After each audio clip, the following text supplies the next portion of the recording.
ಇವತ್ತು ಬರ್ಬೋದು, ನಾಳೆನೂ ಬರ್ಬೋದು, ಮಧ್ಯಾಹ್ನ ಬರ್ಬೋದು, ಯಾವಾಗ ಬೇಕೋ ಬರ್ಬೋದು. ಆಫೀಸ್ಗೆ, ಸರ್ಕಾರಿ ಕಚೇರಿಗೆ ಟೈಮ್ ಏನಿಲ್ಲ ಅಲ್ವಾ? ನೀವು ಬಂದಾಗೆ ಟೈಮ್ ಅಲ್ವಾ? ಸರ್ಕಾರಿ ಕಚೇರಿಗೆ ಟೈಮ್ ಇದೆಯಾ?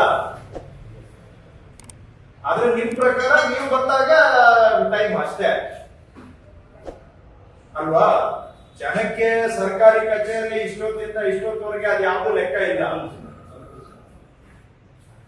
ನೀವು ಸರ್ಕಾರದ ವ್ಯವಸ್ಥೆಯಲ್ಲಿದ್ದೀರಾ ಅಥವಾ ನೀವೇನಾದ್ರೂ ನಿಮ್ ಸ್ವಂತ ವ್ಯವಸ್ಥೆಯಲ್ಲಿದ್ದೀರಾ? ಯಾಕೆ ಸರ್ಕಾರಿ ವ್ಯವಸ್ಥೆಯಲ್ಲಿ ಇದ್ದೀವಿ ಅಂತ ಬರೀ ಬಾಯಿ ಮಾತಲ್ಲಿ, ಕೆಲಸದಲ್ಲಿ ನೀವ್ ಹೇಳಿದ್ರೆ ಫೈನ್ ಅಂತ ಕೊಂಡಾಡ್ತಾ ಇದ್ದಾರೆ ಜನ. ಅಪ್ಪ ಮಾತಾಡ್ತಾ ಇದ್ದೀನಪ್ಪ,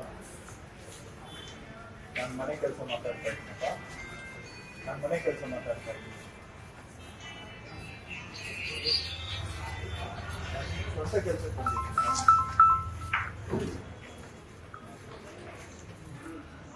ಅವ್ರು ಯಾರು ಅಂತ ಅವ್ರದ್ದು ಒಂದು ದರ್ಶನ ಮಾಡ್ಬೇಕು ಅಂತ ಬಂದಿದೆ.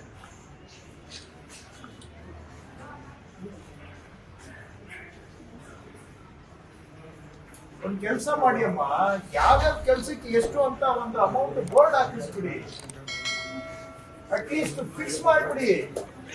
ಹೋಗ್ಲಿ, ಅದಾದ್ರೂ ಆಗ್ಬಿಡ್ಲಿ. ಚೌಕಾಸಿ ಮಾಡೋದಾದ್ರೂ ತಪ್ಪುತ್ತೆ, ಎಲ್ಲೋ ಕುತ್ಕೊಂಡು ಅಧಿಕೃತ ಮಾಡ್ಬಿಡೋಣ ಎಲ್ಲಾನು.